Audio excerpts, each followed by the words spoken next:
everybody. Today, obviously, I'm doing a book review, and the book I'm going to be talking about today is The Woman in Cabin 10 by Ruth Ware.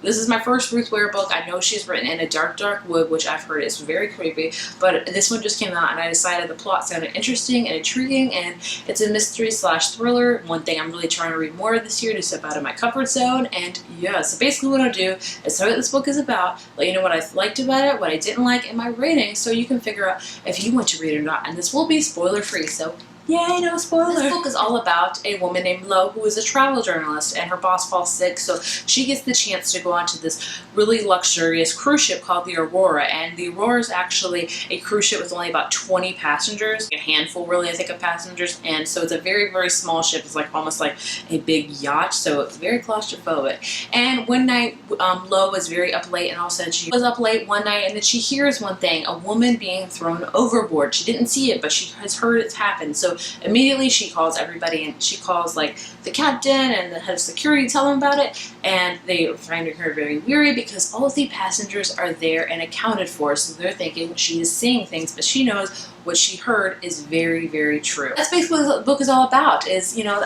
that's all the intrigue you really need, is, you know, this woman heard another person being thrown overboard, and she's the only one that heard it, and she's the only one that knows, and she's desperately trying to prove that it happened and to prove who has done it. So this is like I said, this is my first Ruth Ware book. I really liked this book. I really found it very mysterious, very thrilling, all that kind of thing. It was the perfect whodunit. I've heard she really has writing reminiscent of Agatha Christie, who I've never read anything of hers, but I've heard of Agatha Christie because she's Agatha Christie.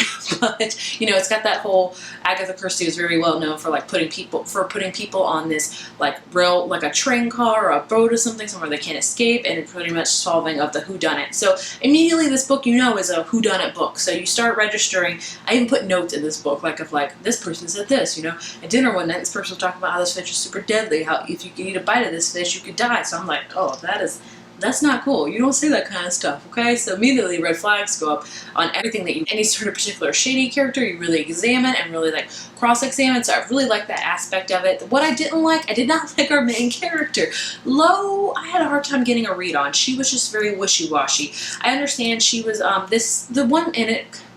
She was just kind of, she wasn't a very dependent narrator, because even yourself, you're like, did she hear it or did she not? Because Lo's been on a few medications and she's been mixing, you know, alcohol with them, which is never a good thing to do. But so you're thinking, you know, can you trust her? Can you not? You know, that's in a lot of mystery novels, especially Girl on the Train by Paula Hawkins. She was a very unreliable narrator, but I felt like I liked her a lot better than Lo. Lo was just, she couldn't quite make up her mind. She was very hard to like. That's my honest opinion. I just didn't know if I liked her a lot. You know, there's things that she did and said that I just wasn't a huge fan of. And the pacing in this book wasn't the best pacing. I felt at times when it got slow, it got really slow and it drug on. And then when it got really fast, it went like super crazy fast, what I liked, but I kind of wanted that speed throughout the whole book, which I get is hard to like, you know, do. But I will say the ending flew by lickety split. Like, it was very, very fast paced. And of the whodunit, did I guess or did I not, I had a very faint suspicion, because in this book you have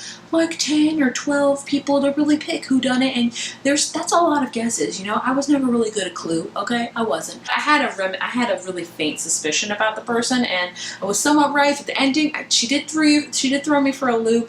That is for sure. I wasn't expecting that, but it happened, and I'm not mad that it happened. I thought it was pretty cool. And the very last page, oh guys, I won't say things were unresolved, but I felt like I wanted a little bit more answers. That's all I'm going to say. I just want a little bit more closure. Just a little bit more. Overall, like I said, I gave this book a 4 out of 5. I really did enjoy it. I really think it's a great mystery thriller novel. It's definitely bad. If you've got claustrophobia, like myself, I do not like small spaces. This is going to be a tough book to read, because she was talking about being in these spaces with no windows, and it's very, very small, and my heart was just palpitating reading it, because I was like, oh god, this can happen to me. Like, I would freak the mess out if that happened to me. So claustrophobia is going to really freak you out. As far as that, you know, there wasn't like super anything that really scared me, that kept me up at night. So if you're worried about that because if you're not really good with scary stuff, me, this book is totally okay. It will like freak you out a little bit, but it won't be like, I can't sleep. So I don't know what to say. I don't know if that's to say about her other book, In a Dark Wood. If you've read that, please let me know. Can I handle it? Can I not? let me know for real. I'm glad I read this. I really think it was a great book. Happy to have read it. So yeah, 4 out of 5 stars. If you've read this book, please let me know what you thought about it. Did you guess who was the killer? Did you were right? Were you wrong? You know, did you guess the plot right away or not? If you like this video, be sure to give it a thumbs up and hit subscribe, and I will see you in my next video. Bye.